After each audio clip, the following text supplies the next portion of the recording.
Are you born with destiny?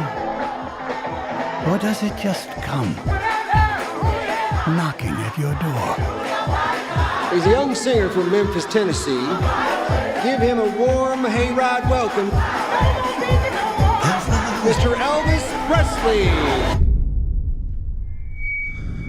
Get a haircut, buttercup.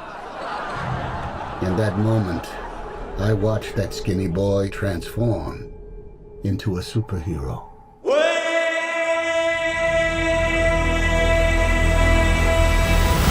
So this is the true story of how Elvis Presley became Elvis Presley.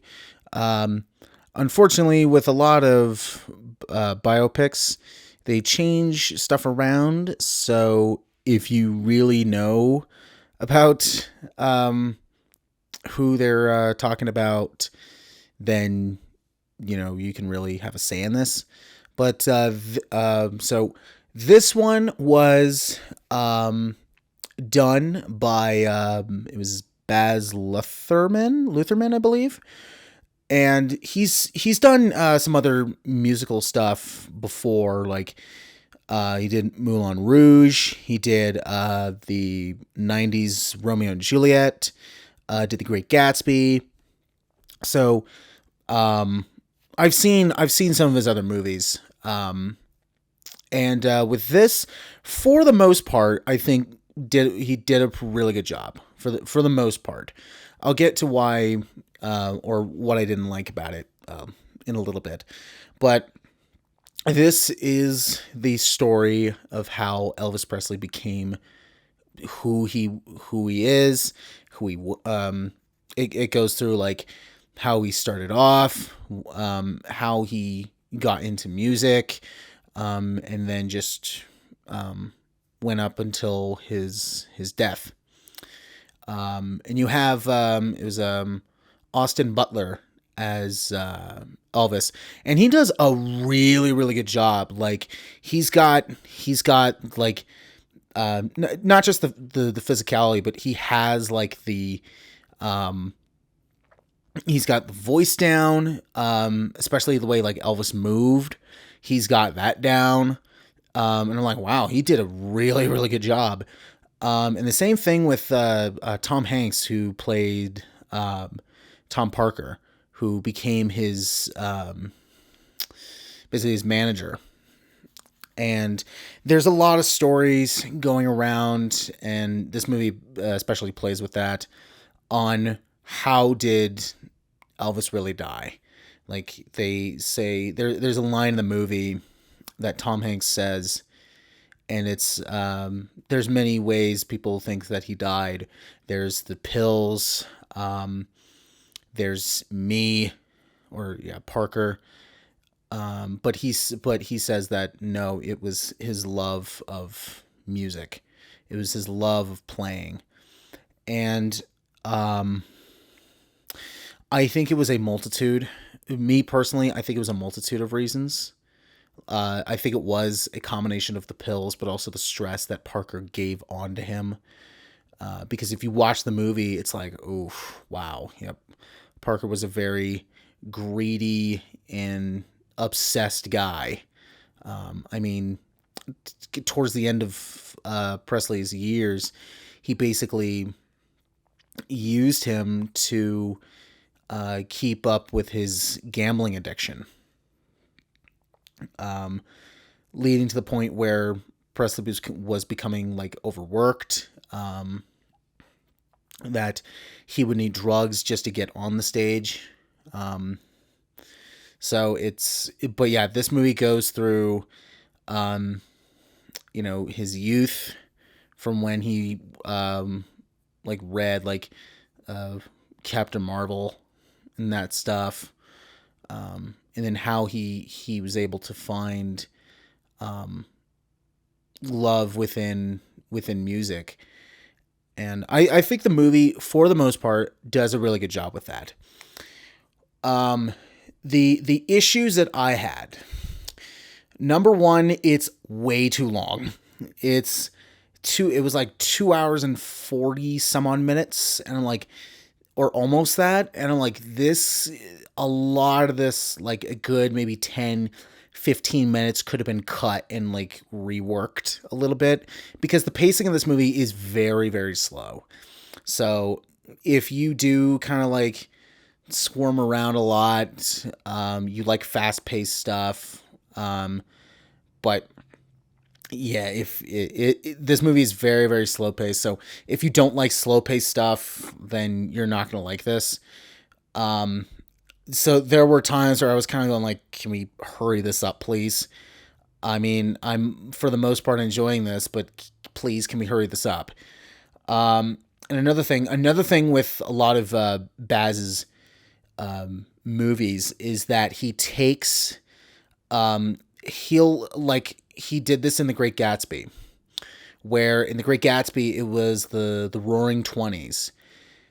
And you hear the Roaring Twenties sound coming from the music in the movie, but then also at the same time, it's playing music from today's time. And now, if you like that, where they blend stuff from back then and today, then, you know, you might like it.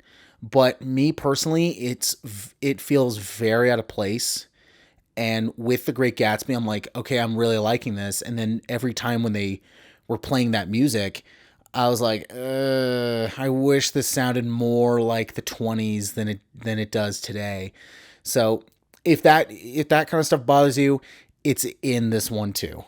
So so every time when that was happening, like I was hearing, like there'd be moments where they're playing like jazz sounding instruments, and then you just hear like techno music playing from today, and to me, I found it a bit distracting, and you know, a bit like it didn't really work for me, because I'm like, okay, if you're gonna make, like, for example, if you're gonna make a movie in the 50s, use music from the 50s. Don't use music from today. You know, if you want to be completely accurate. And so yeah, if you've seen The Great Gatsby and that kind of thing bothered you, it's back in this one, and it may bother you. But if it doesn't, you know, great. But yeah, me personally, it didn't work for me.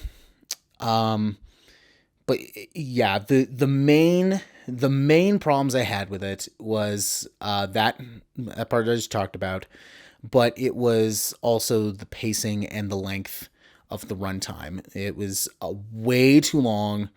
The pacing was very, very slow. There were a lot of slow parts where I'm like, you could have either taken this out or easily cut around it to make it shorter. And the pacing would have been better, and then the runtime would have been cut down a bit. So like I said, if they cut the runtime down like 10, 15 minutes and reworked some scenes, I think it would have flowed a bit better. Because especially for me, I can't really watch a lot of documentaries because I will end up falling asleep. Even with documentaries that I like, I'll still find a way to fall asleep. So yeah, so there were, because of its pacing, it's just throwing all this stuff at you, and you're like, okay, all right, I'm getting really tired here. So, if you don't mind slow-paced stuff, and if you like longer movies, then you would like this. I've heard a bit of Elvis's songs, and yes, he is still the king of rock and roll. And yeah, it's the end of the movie when they're talking about him dying. It's just the way they ended it was like, okay, that's the way I think they should have done it, and they did it. So I liked what they did. Like I said, the acting was really good from both Butler and Hanks. I thought the acting was great. The cinematography too was really well done. They do a lot of like After Effects camera work. They do that a lot in this movie, but then it's in a lot of Baz's other movies. So it's very much his style on top of doing a biopic of Elvis Presley. But if you're a big Elvis fan, I think you would enjoy this. I'm not too sure if everything in this is totally accurate because it is a biopic. It was like the same thing with Bohemian Rhapsody, where they didn't go extreme all the way, and they just made a very safe version of who Freddie Mercury was. And it's like, this would have been a lot better if they just went extreme. And there are parts in this movie where they do get extreme, but it's also Elvis Presley, very different from Freddie Mercury. But yeah, I still thoroughly enjoy this movie. I've been banking on between average and great, but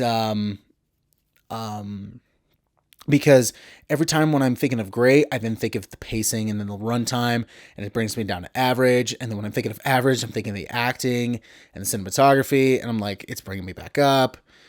So I think I'm gonna go with great on this one.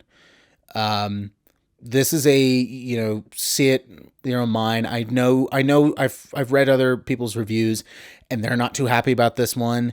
But that's just being a movie reviewer, is that sometimes you're different than others.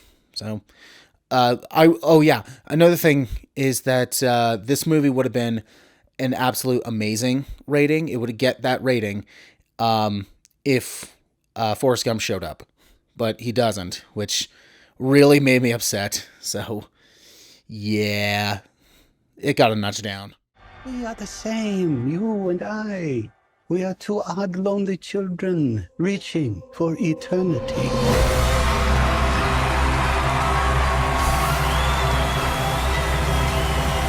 The greatest show on earth.